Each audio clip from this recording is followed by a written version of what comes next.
movies and games have a sordid past. It started as ill attempts to capture the cinematic flair of a rousing Spielberg flick in a globule of pixels.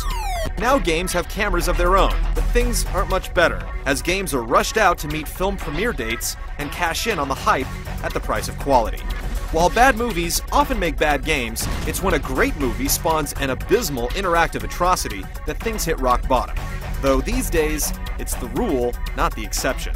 GT Countdown is here to guide you through the worst of the worst in digital celluloid. Number 10. Here's a troubled beat-em-up that's almost as dysfunctional as the fictional cartoon stars it's named for. You take control of LaShawn or Khalil and tear through Fun World, breaking all the rules, throwing baseballs at guys in rat suits, and busting the man's chops with pint-sized uppercuts. Bebe's Kids also breaks all the rules of game design by being insultingly simple and punishingly difficult. And what's with the air humping? Take our advice. Don't mess with Bebe's Kids. Number 9. Catwoman. Okay, so it does feature one of the best idle animations ever to grace a game, showing every enticing inch of the virtual Catwoman, looking very much like a Halle Berry poster. Closer, baby. The game may look nice, but once the schizophrenic camera kicks your S&M leather butt, with some help from the confusing control scheme, you'll be crawling on all fours, both figuratively and literally, looking for bling fragments, whipping levers, and pummeling short bus bad guys into open furniture. Whatever that means. This game will make you want to drown kittens. Number 8. Back to the Future.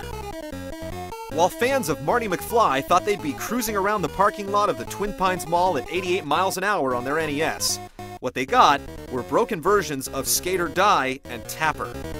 With no music or characters from the film, other than this rough approximation of Marty, this travesty is an insult to aspiring time travelers. Without the enticing title screen, this would be just another lousy game, and we would be a lot better off. Number 7. Street Fighter, the movie. Featuring digitized graphics and a tweaked fighting engine, Street Fighter, the movie, the game, sought to jump on the Mortal Kombat bandwagon with a grittier, realistic look. But ultimately, the game is more of a mortal sin than anything else. Developed by incredible technologies, the arcade game bears little resemblance to its noble roots, with cheesy animations and stunningly bad voiceover jobs. Capcom eventually released a console version, but the damage was already done. This is one Street Fighter better off left in the gutter. Gaio, win! Number 6. The Fifth Element. Luc Besson's sci-fi epic is a perfect choice for an action game, but the end result is as loose and sloppy as Gary Oldman's accent.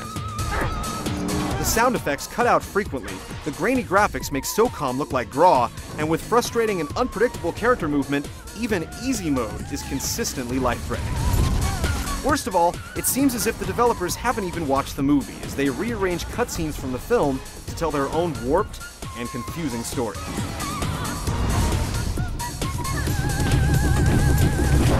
Number 5. Total Recall.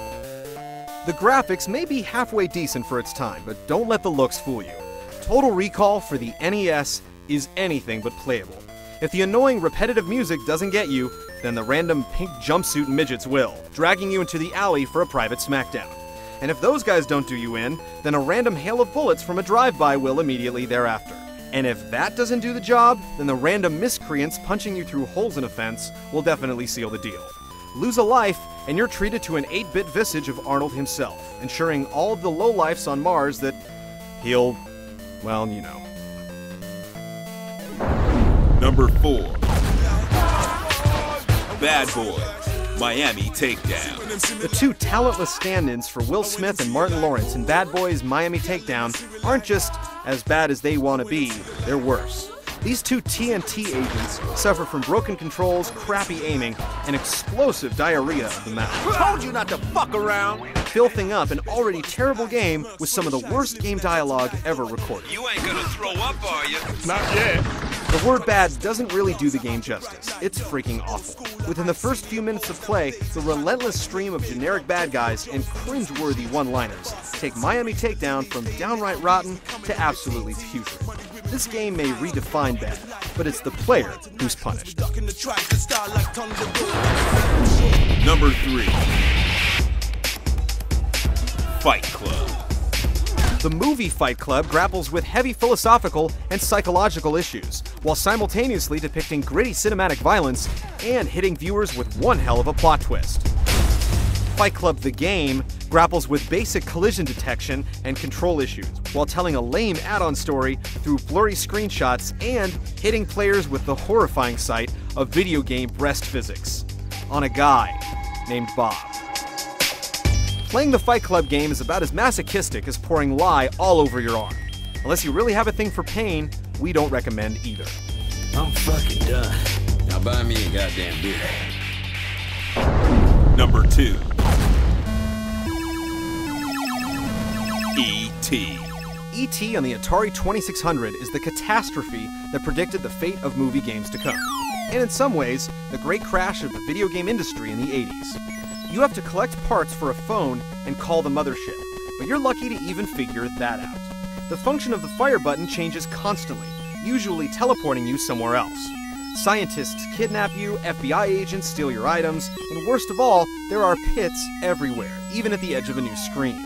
Once you fall in, E.T. has to extend his neck to float out, creating one of the most frustrating video game moments in history.